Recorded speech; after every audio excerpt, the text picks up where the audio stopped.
दोस्तों नमस्कार। एक बार पुनः मैं रविशंकर विद्यार्थी आप सभी का अपने YouTube चैनल रविशंकर विद्यार्थी पर बहुत बहुत स्वागत करता हूं। मेरा पिछला वीडियो जो थॉर्नडाइक पर आधारित था उस पर आप सभी की बहुत स्नेहिल प्रतिक्रियाएं भी आईं और आप सभी का ढेर सारा स्नेह और प्यार मिला।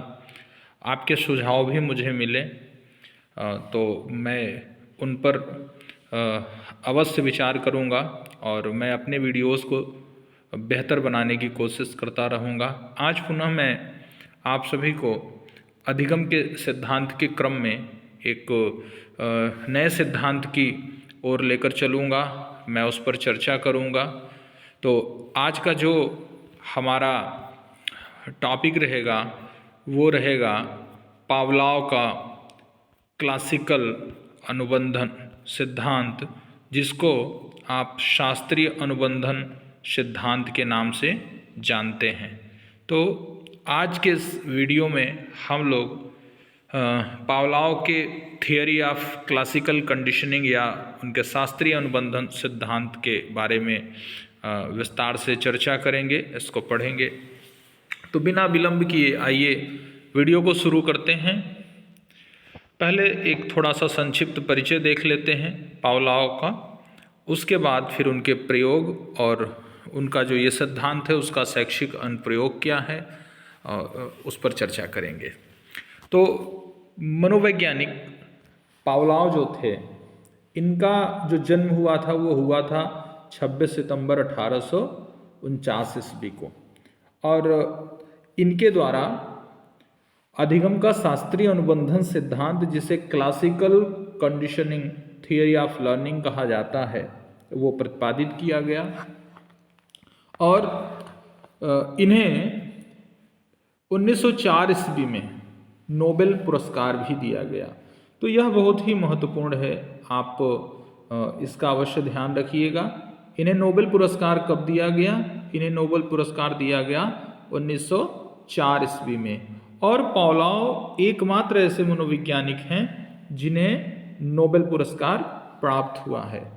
तो पावलोव ने अपने सिद्धांत का आधार जो माना है वो किसको माना है? पावलोव ने अपने सिद्धांत का आधार जो है वो अनुबंधन को माना है।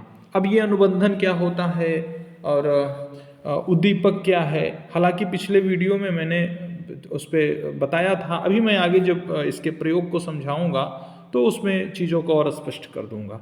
तो पावलोव ने अपने सिद्धांत का आधार अनुबंधन को माना है। इन्हें अनुबंध का जनक भी कहा जाता है। पावलोव को अनुबंध का जनक भी कहा जाता है।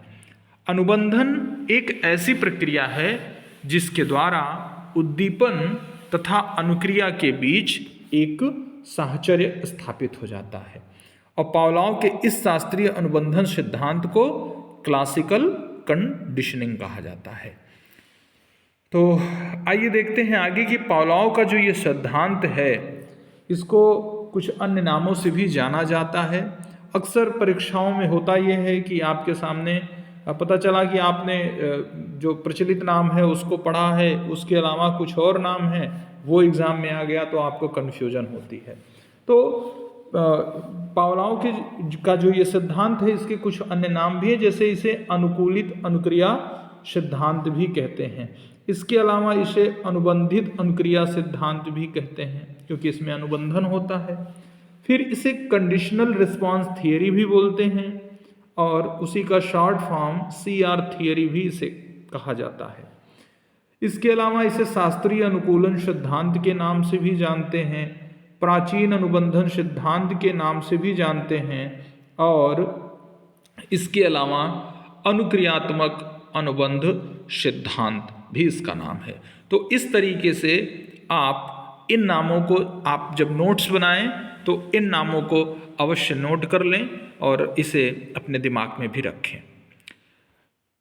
फिर इसके बाद हम देखते हैं कि उसने अपने सिद्धांत के प्रसार के लिए 2 पुस्तकें मुख्य रूप से लिखी। तो जो इवान पावलोव थे उनका जो क्लासिकल अनुबंधन सिद्धांत था उसको प्रतिपादित करने के लिए, उसके प्रसार के लिए उन्होंने 2 पुस्तकें लिखी, 2 पुस्तकों का प्रतिपादन किया। पहला क्या था? पहला था कंडीशनड रिफ्लेक्स और दूसरा था लेक्चर्स ऑन कंडीशनड रिफ्लेक्स। इसके बाद हम आगे देखते हैं कि पावलोव का जो क्लासिकल सिद्धांत था, माने उसका प्रयोग किस प्रकार उन्होंने किया।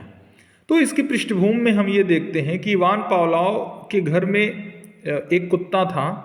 तो इवान पावलोव ने देखा कि जब भी कुत्ते को भोजन देने के लिए उनका नौकर जाता है तो नौकर के पैरों की आवाज़ सुनकर ही कुत्ते के मुंह में क्या आने लगता है?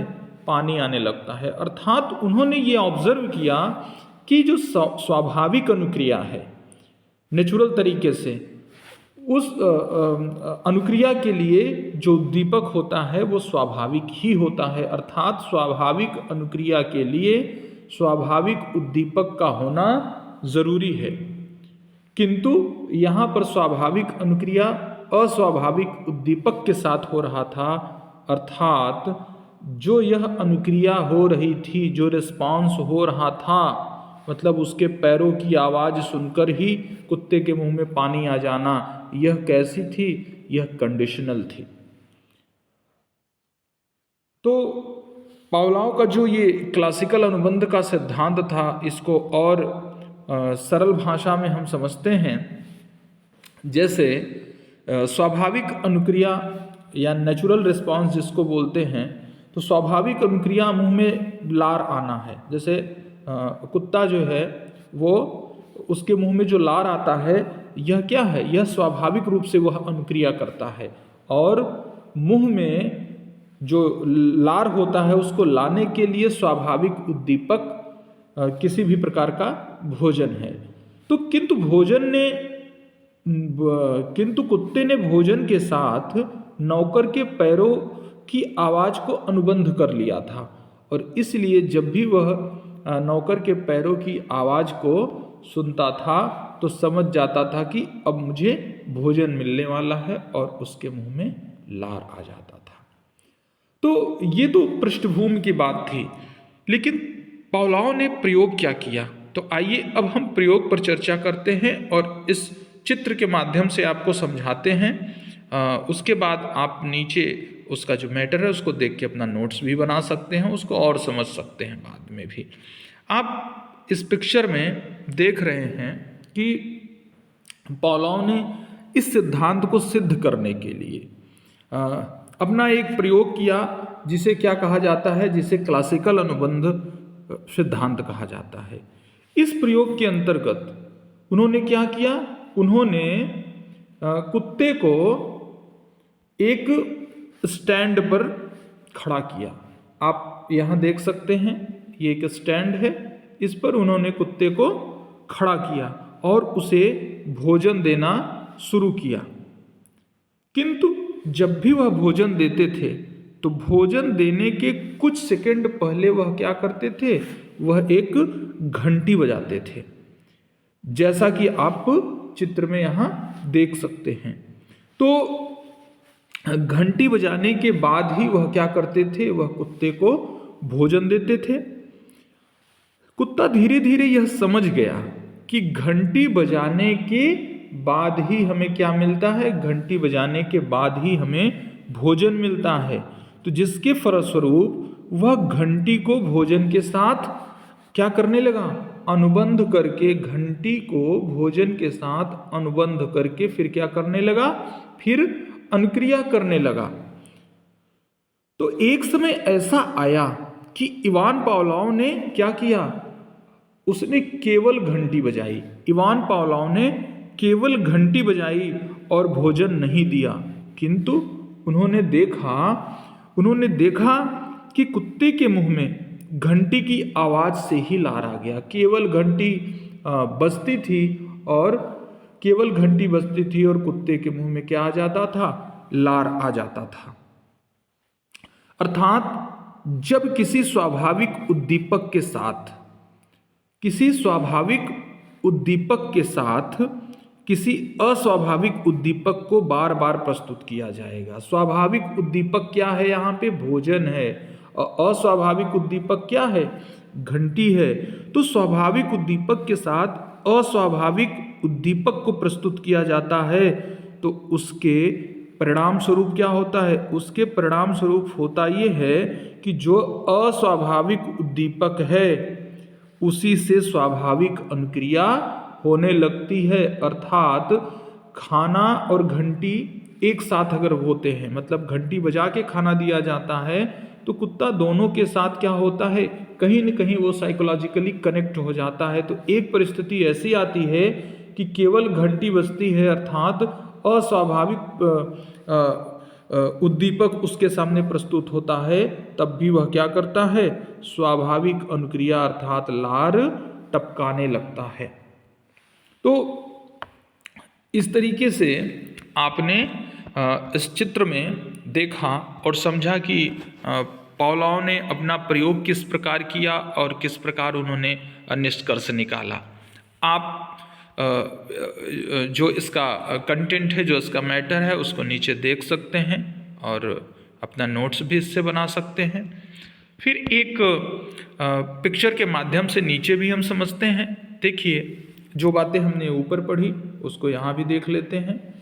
इस पिक्चर में हम देखते हैं कि बिफोर कंडीशनिंग, मतलब अनुबंध के पहले क्या परिस्थिति थी? अनुबंध के पहले था ये कि उसके सामने अनकंडीशन स्टिमुलस रखा गया, मतलब उसके सामने जो है एक स्वाभाविक उद्दीपक रखा गया, और स्वाभाविक उद्दीपक को देखकर अर्थात भोजन को देखकर कुत्ता क्या करता है? स्वाभाविक अनुक्रिया करता है। मतलब वो स्वाभाविक रूप से भोजन को देखता है तो स्वाभाविक रूप से जो है उसका लार जो है वो क्या होने लगता है? उसका लार टपकने लगता है। लेकिन जब उसके सामने अस्वाभाविक उद्दीपक प्रस्तुत किया जाता है, मान लो भोजन को देखा स्वाभाविक उद्दीपक को, तो वह क्या करता है? स्वाभाविक रूप से लार टपकाने लगता है। लेकिन अगर उसके सामने केवल अस्वाभाविक उद्दीपक ले जाया जाए, मतलब केवल घंटी बजाई जाए, तो वो क्या करता है? कोई रिस्पॉन्स नहीं करता। इस वीडियो के माध्यम से ऊपर के सिद्धांत को और प्रयोग को आप और आसानी से समझ सकते हैं। तो आप देख रहे हैं कि यहाँ स्वाभाविक उद्दीपक प्रस्तुत किया गया तो वह क्या कर रहा है? लार टपका रहा है। लेकिन यहाँ अस्वाभाविक उद्दीपक प्रस्तुत किया गया तो वो लार नहीं टपका रहा है। लेकिन यहाँ पर फिर जो दूसरी परिस्थिति है, पहली परिस्थिति क्या थी? बिफोर कंडीशनिंग, अनुबंधन के पहले की। अब दूसरी परिस्थिति क्या है? अनुबंधन के दौरान की। यहाँ क्या हो रहा है? यहाँ स्वाभाविक उद्दीपक अर्थात भोजन भी दिया जा रहा है, फूड भी दिया जा रहा है, और अस्वाभाविक उद्दीपक भी, घंटी भी बजाई जा रही है, अर्थात बेल भी बजाई जा रही है। मतलब दोनों चीजें हो रही हैं, घंटी बजाई गई फिर भोजन दिया गया। तो वो क्या करता है? अस्वाभाविक उद्दीपक के साथ और स्वाभाविक के साथ, दोनों के साथ वह क्या करता है? फिर अनुक्रिया करने लगता है। और यहाँ आप देखिए फिर वो स्वाभाविक रूप से रिस्पॉन्स कर रहा है। ये दूसरी परिस्थिति है। उसके बाद फिर आगे चल के क्या होता है? आगे चल के एक ऐसी परिस्थिति आती है कि आप उसके सामने भोजन नहीं ले जाते हैं, स्वाभाविक उद्दीपक नहीं ले जाते हैं, केवल अस्वाभाविक उद्दीपक ले जाते हैं। फिर भी वह क्या करता है? फिर भी वह लार टपकाता है, फिर भी वह अनुक्रिया करता है। तो इन तीन परिस्थितियों में आपने देखा कि पहली जो परिस्थिति है वो परिस्थिति कैसी थी? वहाँ स्वाभाविक रूप से जो है स्वाभाविक उद्दीपक को देखकर वह जो है स्वाभाविक अनुक्रिया कर रहा है, अस्वाभाविक उद्दीपक को देखकर वह कोई अनुक्रिया नहीं कर रहा है। लेकिन जब उसके सामने स्वाभाविक अस्वाभाविक दोनों तरह के उद्दीपक एक साथ की प्रयोग किए जाते हैं तो वह स्वाभाविक अनुक्रिया करता है। और एक परिस्थिति ऐसी आती है कि उसको खाना नहीं भी मिलता है, पहले केवल घंटी की आवाज़ मतलब अस्वाभाविक उद्दीपक से ही वह क्या करता है? अनुक्रिया करने लगता है। तो मुझे लगता है कि आपको ये जो सिद्धांत है, ये जो प्रयोग है, ये समझ में आया होगा। आगे एक पिक्चर के माध्यम से और इसको आप समझ सकते हैं। जैसे यहाँ आप देख रहे हैं कि स्वाभाविक उद्दीपक से क्या हो रहा है, स्वाभाविक अनुक्रिया हो रही है। स्वाभाविक उद्दीपक क्या हो गया आपका, भोजन। स्वाभाविक उद्दीपक क्या हो गया आपका, भोजन। और भोजन के माध्यम से क्या हो रहा है, स्वाभाविक अनुक्रिया हो रही है। अर्थात जो कुत्ता है वो अपना क्या कर रहा है, वो अपना लार टपका रहा है, किसको देखकर, स्वाभाविक उद्दीपक को अर्थात भोजन को देखकर। फिर उसके सामने अस्वाभाविक और स्वाभाविक दोनों उद्दीपक रखे जाते हैं, अर्थात घंटी भी बजाई जाती है और भोजन भी उसके सामने रखा जाता है। तब वह क्या करता है, वह स्वाभाविक अनुक्रिया करने लगता है। और फिर एक परिस्थिति ऐसी आती है कि केवल घंटी बजाई जाती है, अर्थात अस्वाभाविक उद्दीपक उसके सामने रखा जाता है और वह अनुक्रिया करने लगता है, अर्थात अनुबंधन हो जाता है। तो इस तरह से आपको ये बात समझ में आई होगी, मुझे पूरा उम्मीद है, पूरा भरोसा है। आइए फिर देखते हैं कि यह जो प्रयोग है इसका निष्कर्ष क्या निकल के आता है। हम देखते हैं कि इस प्रयोग में स्वाभाविक उद्दीपक, नेचुरल स्टिमुलस जो है वो भोजन के साथ अस्वाभाविक उद्दीपक घंटी को जोड़कर स्वाभाविक अनुक्रिया अर्थात लार को क्या किया गया है, अनुबंधित किया गया है। स्वाभाविक उद्दीपक के साथ अस्वाभाविक उद्दीपक को जोड़कर स्वाभाविक अनुक्रिया को क्या किया गया है, अनुबंधित किया गया है, जैसा कि आप यहाँ पिक्चर में देखे हुए हैं। इसके बाद इवान पावलोव के क्लासिकल अनुबंधन सिद्धांत के प्रयोग के आधार पर जो अनुक्रियाएं हैं उनको दो भागों में विभाजित किया जा सकता है। जैसे पहला है स्वाभाविक अनुक्रियाएं और दूसरा है अस्वाभाविक अनुक्रियाएं। तो स्वाभाविक अनुक्रियाएं क्या हैं, स्वाभाविक अनुक्रियाएं वे हैं जो जन्मजात होती हैं और अस्वाभाविक अनुक्रियाएं क्या हैं, वे हैं जो अर्जित या मनोवैज्ञानिक होती हैं। तो इस तरह से आपने देखा कि उसका जो सिद्धांत था पावलोव का, उसके आधार पर अनुक्रियाओं को दो भागों में बांट सकते हैं, स्वाभाविक अनुक्रिया और अस्वाभाविक अनुक्रिया। आइए अब आगे देखते हैं कि जो पावलोव का ये क्लासिकल थियरी था, पावलोव का जो ये शास्त्रीय अनुबंधन का सिद्धांत था, इसका शैक्षिक महत्व क्या है, इसका एजुकेशनल इम्प्लीकेशन क्या है। तो educational implication of Pavlov classical conditioning theory of learning. तो देखते हैं, अनुकूलित अनुक्रिया यह सिद्धांत व्यवहार पर आधारित है। तो अनुकूलित अनुक्रिया का जो यह सिद्धांत है यह किस पर आधारित है, यह व्यवहार पर आधारित है। इस आधार पर वाटसन महोदय ने क्या कहा था, उन्होंने कहा था कि मुझे कोई भी एक बच्चा दे दो, मैं उसे जैसा चाहूँ वैसा बना सकता हूँ। शिक्षा के क्षेत्र में पावलोव महोदय के सिद्धांत का शैक्षिक महत्व जो है वो हम निम्नलिखित बिंदुओं के आधार पर समझ सकते हैं। ये बिंदु हम लोग क्रमवार देखते हैं। जैसे पहला है, इस सिद्धांत के अनुसार कोई प्राणी तब ही सीखता है जब वह क्या होता है, जब वह क्रियाशील होता है।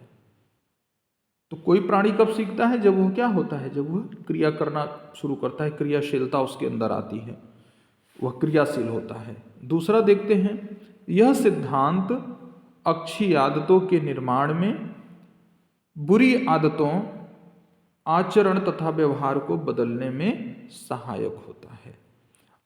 यह सिद्धांत जो होता है वो अच्छी आदतों के निर्माण में सहायक होता है और बुरी आदतों और आचरण तथा व्यवहार को बदलने में सहायक होता है।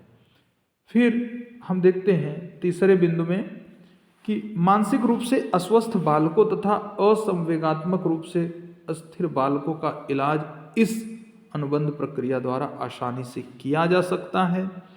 फिर विशेषकर भय संबंधी मानसिक रोगियों का उपचार अधिक सफलतापूर्वक किया जा सकता है।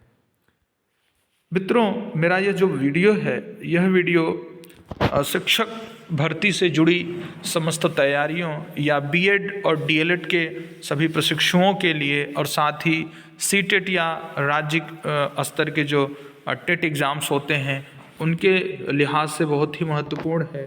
तो अभी इस क्रम में मेरा प्रयास यही है कि मैं अधिगम से संबंधित या इसके बाद बाल विकास से संबंधित और विशेष रूप से मनोविज्ञान से संबंधित जो महत्वपूर्ण अति महत्वपूर्ण टॉपिक हैं उन पर मैं सभी वीडियोस बना के आपको उपलब्ध कराऊं।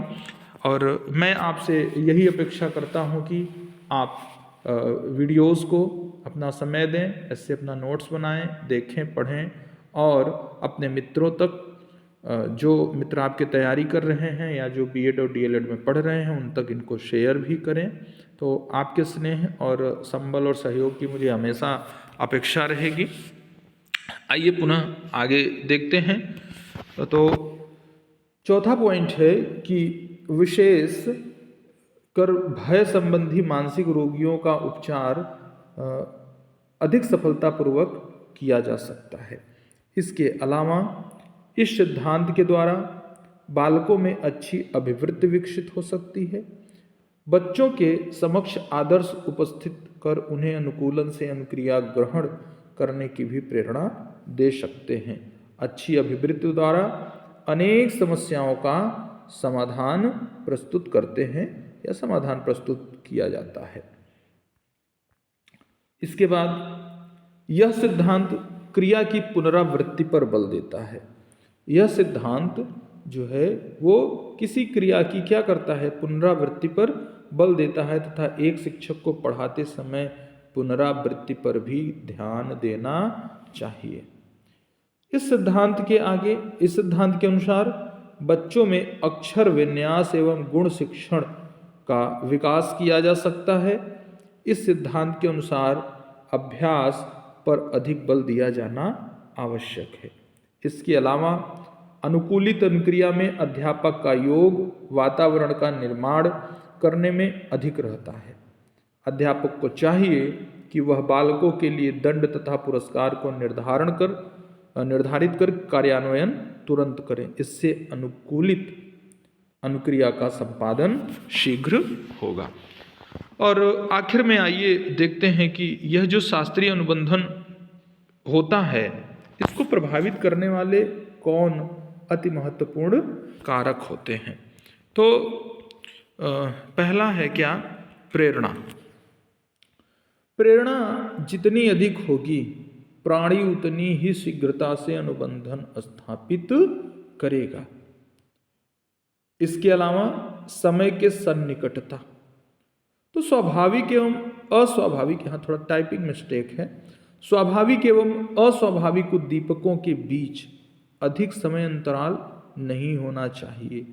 यदि अधिक समय अंतराल होगा तो अनुबंध स्थापित नहीं होगा। जैसे आपने इस प्रयोग में देखा कि जो स्वाभाविक उद्दीपक था वो क्या था, वो था भोजन, और अस्वाभाविक उद्दीपक क्या था, घंटी थी।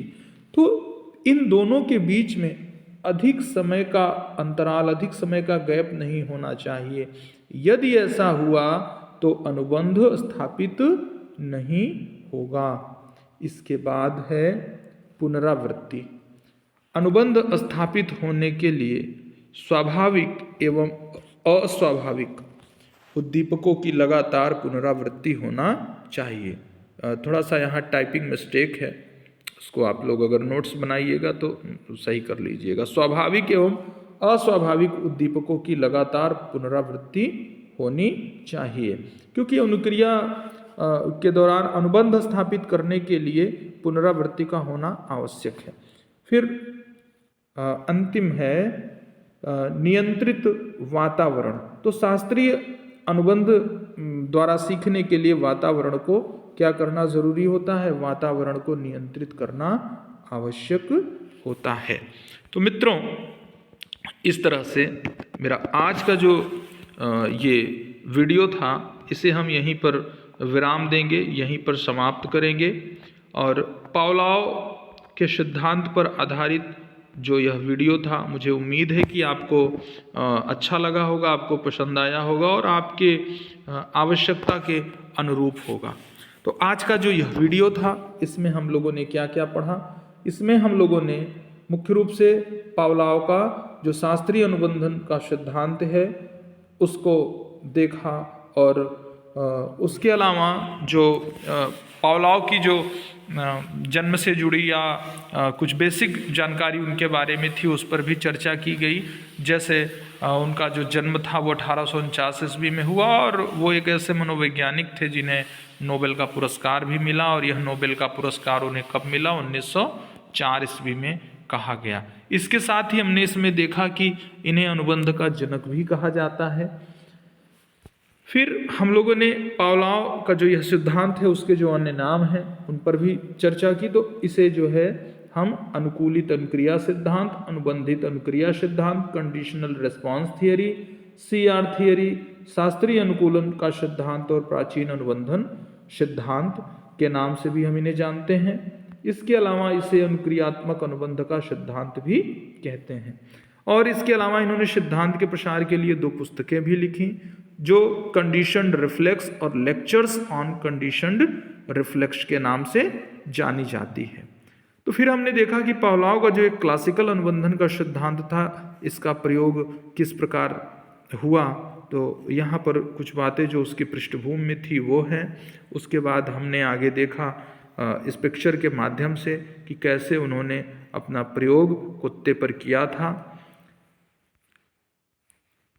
फिर इसके बाद जो है हम लोगों ने निष्कर्ष रूप में क्या पाया, हमने पाया कि जो स्वाभाविक उद्दीपक हो, जो नेचुरल जो स्टिमुलस होता है उसके साथ अस्वाभाविक उद्दीपक जो है उसको जोड़कर क्या होता है, उसको जोड़कर स्वाभाविक अनुक्रिया अनुबंधित होती है। तो पावलोव ने अपने क्लासिकल अनुबंध सिद्धांत का जो उनका प्रयोग था उसके आधार पर अनुक्रियाओं को 2 भागों में हम बांट सकते हैं। तो पावलोव के क्लासिकल अनुबंध सिद्धांत के प्रयोग के आधार पर अनुक्रियाओं को 2 भागों में बांटा जा सकता है। हमने देखा कि स्वाभाविक अनुक्रिया और अस्वाभाविक अनुक्रिया होती हैं जिन्हें हम बांट सकते हैं। इसके बाद फिर है अनुकूलित अनुक्रिया सिद्धांत का शैक्षिक महत्व क्या है, तो बिंदुवार हमने इस पर भी आप सभी के साथ चर्चा की। और इसके बाद शास्त्रीय अनुबंधन सिद्धांत को प्रभावित करने वाले मुख्य कारक क्या होते हैं। मित्रों, मैंने अपने तरफ से पूरा प्रयास किया है कि इस वीडियो में पावलोव से संबंधित जो अति महत्वपूर्ण बिंदु हैं वो अवश्य आपके बीच में रख पाऊँ। मैं अपने हर वीडियो में कुछ नया करने का प्रयास करता हूँ। निकट भविष्य में मैं और बेहतर ढंग से आपके बीच वीडियो लाने की कोशिश करूँगा, और मुझे उम्मीद है कि आज का जो यह वीडियो जो पावलोव पर आधारित था यह आपके लिए उपयोगी साबित होगा। आपका स्नेह और आपका प्यार मुझे मिलता रहे, इसी अपेक्षा के साथ जल्द ही फिर मिलते हैं स्किनर के सिद्धांत पर आधारित अपना नया वीडियो लेकर। तब तक के लिए नमस्कार, धन्यवाद।